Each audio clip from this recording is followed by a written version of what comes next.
কখনো 50,000 টাকার বিনিময়ে, কখনো 1 লাখ টাকার বিনিময়ে, কখনো বা 2 লাখ টাকার বিনিময়ে অ্যাওয়ার্ড বিক্রি হয়। তুমি বিধবা নারী কি এইভাবে চলে? বিধবা নারীকে লিপস্টিক দেয়, বিধবা নারীকে মেকআপ করে, বিধবা নারীকে শাড়ি পরে। কারণ বাঁধনাপুর লাইফ হিস্ট্রির সাথে আমার কিছুটা মিলে যায়। উনি ওনার মেয়ে নিয়ে ফাইট করেছে, আমিও একসময় আমার মেয়ে নিয়ে ফাইট করেছি।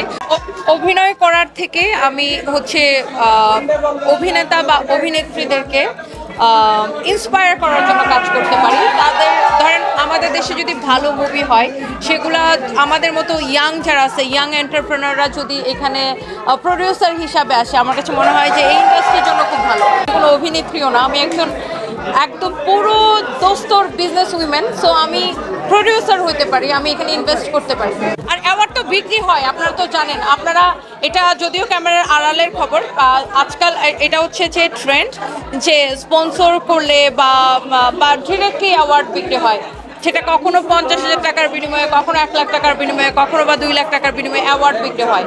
সো আমি আসলে নিজেকে অ্যাওয়ার্ড পাওয়ার যোগ্য এখনো মনে করতেছি। আসলে এত কাজ করি, আমি সপ্তাহে 7 দিন কাজ করি, আমার সিনেমা দেখার সময় হয় না। বাট গান টান দেখা হয়, রিলস বানানো হয়। অ্যান্ড এই মুভিটা সব মেয়েদের দেখা উচিত। আমার মনে হয় আপনি নিজেও ইন্সপায়ার্ড হয়েছেন এই মুভিটা দেখে, যে মেয়েরা সব সেক্টরে ভালো করতে পারে, চাইলেই সম্ভব। তুমি বিধবা নারী কি এইভাবে চলে? বিধবা নারীকে লিপস্টিক দেয়, বিধবা নারীকে মেকআপ করে, বিধবা নারীকে শাড়ি পরে।